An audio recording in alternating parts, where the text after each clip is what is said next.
Hello friends, आज ओम देवो भव के इस ब्लॉग में माँ गंगा के बारे में जानकारी प्राप्त करेंगे।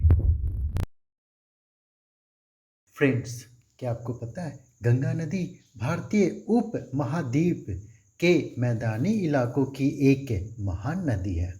अनादिकाल से यह हिंदू धर्म की पवित्र नदी मानी जाती है। अपने अधिकांश प्रवाह के लिए यह एक विस्तृत और जो दुनिया की सबसे उपजाऊ और घनी आबादी वाले क्षेत्रों में से एक से होकर बहती है। गंगा नदी की प्रधान शाखा भागीरथी है, जो गढ़वाल में हिमालय के गोमुख नामक स्थान पर गंगोत्री हिमनद, जिसे हम ग्लेशियर भी कहते हैं, से निकलती हैं। इसी ग्लेशियर से भागीरथी एक छोटे से गुफानुमा मुख पर अवतरित होती हैं। इसका जल स्रोत 5000 मीटर ऊंचाई पर स्थित एक घाटी है। इस घाटी का मूल पश्चिमी ढलान की चोटियों में बसा है। गोमुख के रास्ते 3600 मीटर ऊंचाई पर चिरवासा ग्राम से विशाल गोमुख हिमनद के दर्शन होते हैं। फ्रेंड्स, इस हिमनद में नंदा देवी, कामत पर्वत एवं त्रिशूल पर्वत का हिम पिघल कर आता है। अलकनंदा, जिसे हम विष्णु गंगा की सहायक नदी भी कहते हैं, धौली, विष्णु गंगा तथा मंदाकिनी है।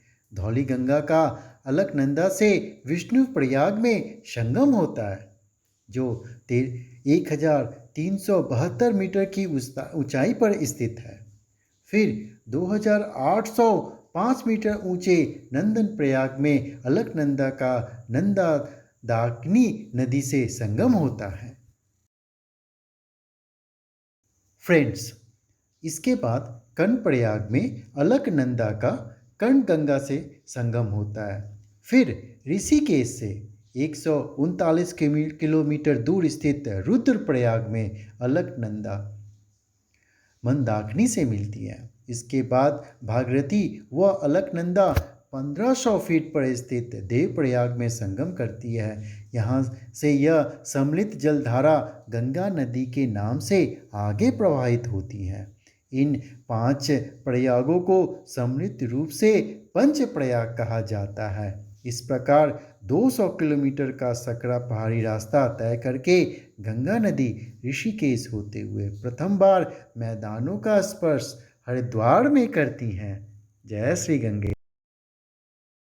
फ्रेंड्स, माँ गंगा भारत और बांग्लादेश में कुल मिलाकर 2525 किलोमीटर की दूरी तय करती हुई उत्तराखंड में हिमालय से लेकर बंगाल की खाड़ी के सुंदरवन तक विशाल भूभाग में फैली हुई है। माँ गंगा नदी देश की प्राकृतिक संपदा ही नहीं, जन जन की भावनात्मक आस्था का आधार भी है। दोस्तों, 100 फीट लगभग 31 मीटर की गहराई वाली यह नदी भारत में पवित्र नदी भी मानी जाती है तथा इसकी उपासना माँ तथा देवी के रूप में की जाती है। माँ गंगा के इस मीठे पानी में दुर्लभ डॉल्फिन भी पाए जाते हैं। ये माँ गंगा हमारे कृषि, पर्यटन तथा अपने तट पर बसे शहरों की जल आपूर्ति भी करती है।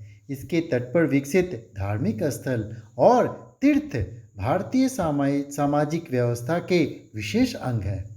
वैज्ञानिक मानते हैं कि इस नदी के जल में बैक्टीरियोफेज नामक विषाणु होते हैं, जो जीवाणुओं व अन्य हानिकारक सूक्ष्म जीवों को जीवित नहीं रहने देते हैं। भारत में गंगा जल को उत्तम जल माना जाता है। जय गंगा माँ, जय गंगा माँ, जय गंगा माँ।